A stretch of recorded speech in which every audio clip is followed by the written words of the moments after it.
Video دیکھنے سے پہلے ہمارے چینل کو سبسکرائب کریں اور بیل آئیکن کو پریس کریں تاکہ تمام ویڈیوز کے نوٹیفیکیشنز آپ کو سب سے پہلے ملیں۔ ہماری تمام ویڈیوز کو سیکوینس کے ساتھ دیکھنے کے لیے پلے لسٹ کو وزٹ کریں۔ السلام علیکم ناظرین، آج اس ویڈیو میں ہم ایک چھوٹی سی آیت آپ تک پہنچانا چاہتے ہیں جس کے پڑھنے کے ساتھ ہی اللہ پاک فوری طور پر انسان کی مدد فرماتے ہیں۔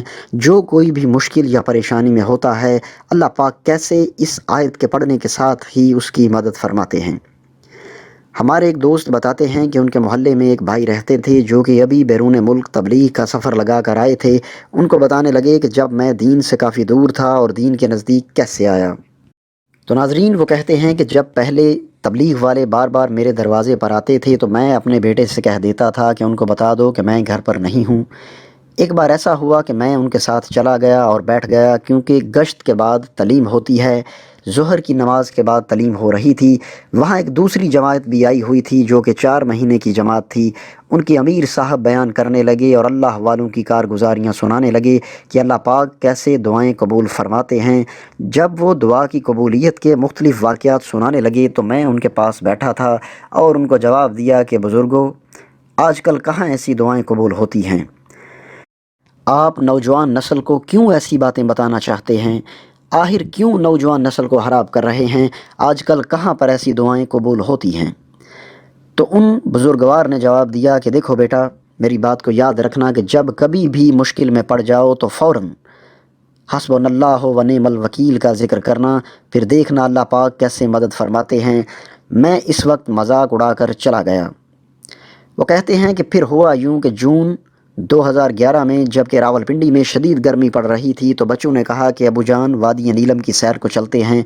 میں ابھی وہاں سے ہو کر آیا تھا اور دوبارہ راتوں رات پروگرام بنایا، گاڑی نکالی اور فوراً وادی نیلم جانے کا ارادہ کر لیا۔ جب نیلم ویلی 8 مقام کے پاس پہنچے تو ان دنوں وہاں پر شدید بارشیں اور لینڈ سلائڈنگ ہو رہی تھی۔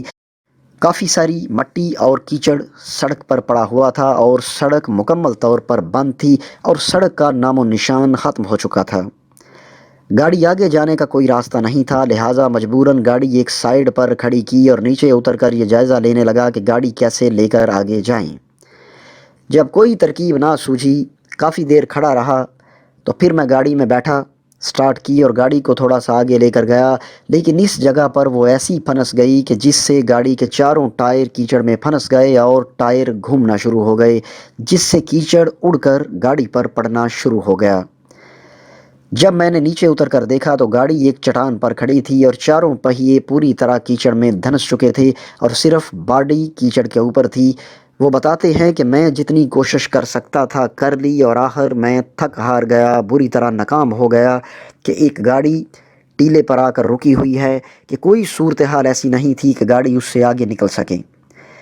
میں نے وہاں پر کافی آوازیں لگائیں کہ شاید کوئی ہماری مدد کو آ جائے، لیکن دور دور تک نہ بندہ اور نہ بندے کی ذات دکھائی دی، اوپر سے شام سر پر تھی۔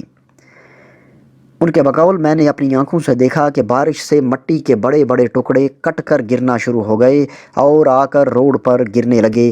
میرے کافی آوازیں لگانے کے باوجود کوئی میری مدد کو نہ پہنچا۔ جب ہر طرف سے مایوس ہو گیا تو مجھے ان بزرگ کی وہ بات یاد آئی جو انہوں نے محفل میں کی تھی کہ جب کسی جگہ پر پریشان ہو جاؤ تو فوراً پڑھو حسبنا اللہ و نعم الوکیل۔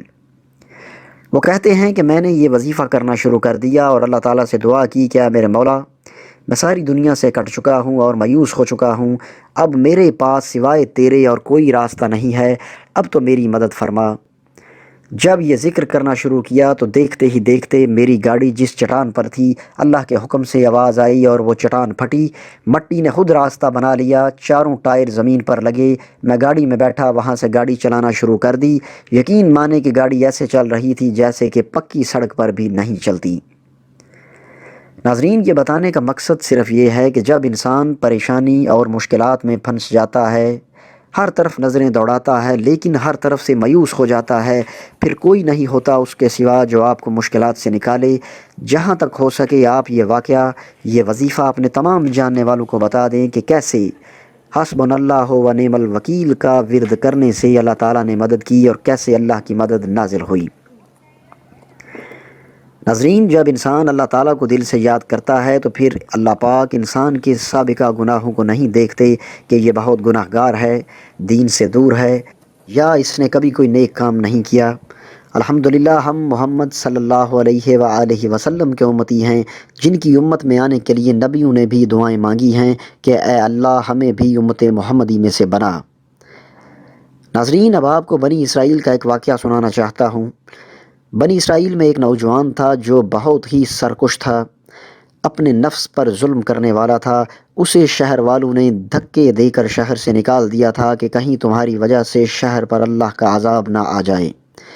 اب وہ ایک ویرانے میں تھا، وہاں پر نہ اس کا کوئی ساتھی تھا، نہ کوئی کھانا نہ پینا، نہ اس کی بات کوئی سننے والا تھا۔ اوپر سے سردی کا موسم تھا، لہٰذا وہ بیمار ہو گیا، لیکن اسے دعا دینے والا بھی کوئی نہیں تھا۔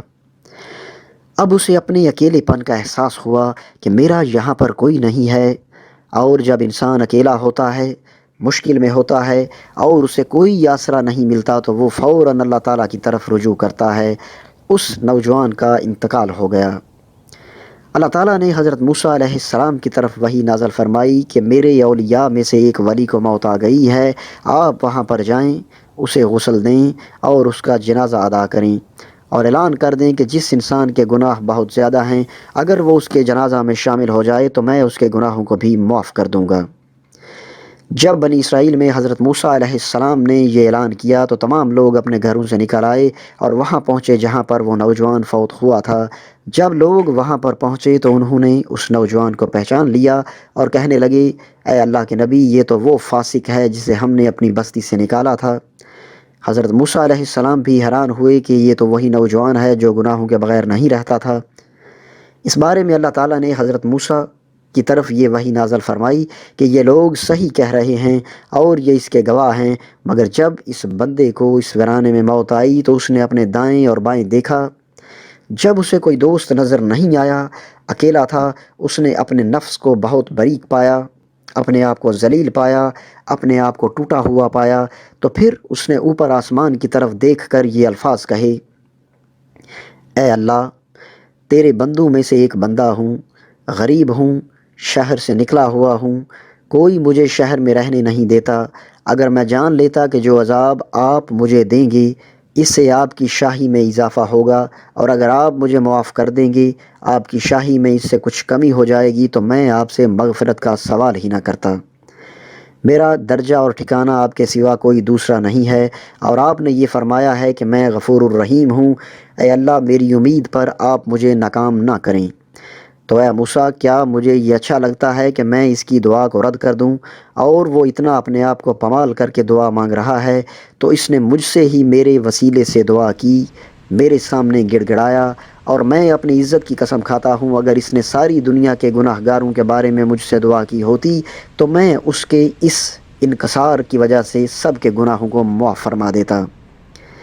اے موسیٰ، میں بندے کی پناہ گاہ ہوں، میں اس کا دوست ہوں اور میں اس کا رقیب ہوں، اور میں اس پر رحمت کرنے والا ہوں۔ پیارے ناظرین، وہ کیسا بندہ تھا جس کے بارے میں اللہ تعالیٰ فرماتے ہیں کہ اگر وہ ساری دنیا کے گناہ گاروں کے بارے میں مجھ سے دعا مانگتا تو میں ساری دنیا کے گناہ گاروں کو معاف کر دیتا۔ ناظرین، ہمارا پروردگار کتنا کریم ہے، کتنا رحیم ہے۔ یقیناً ہمیں مانگنا نہیں آتا، اگر ہم صحیح طرح سے مانگیں تو رب کریم یقیناً ہماری دعائیں سنتا ہے اور ضرور ہماری مدد فرماتا ہے۔ ناظرین، اگر یہ ویڈیو آپ کو اچھی لگے تو اسے اپنے دوستوں کے ساتھ ضرور شیئر کریں اور کمنٹ باکس میں اپنی رائے کا اظہار بھی ضرور کریں۔ اس کے علاوہ چینل پر نئے آنے والے دوستوں سے گزارش ہے کہ اگر ابھی تک انہوں نے ہمارے چینل کو سبسکرائب نہیں کیا تو سبسکرائب کریں اور ساتھ بیل یعنی گھنٹی کے بٹن کو بھی دبا لیں تاکہ ہماری علمی، ادبی اور تاریخی ویڈیوز کے نوٹیفیکیشنز باقاعدگی سے آپ تک پہنچتے رہیں۔ اب اگلی ویڈیو آنے تک کے لیے ہمیں اجازت دیجیے۔ اللہ حافظ۔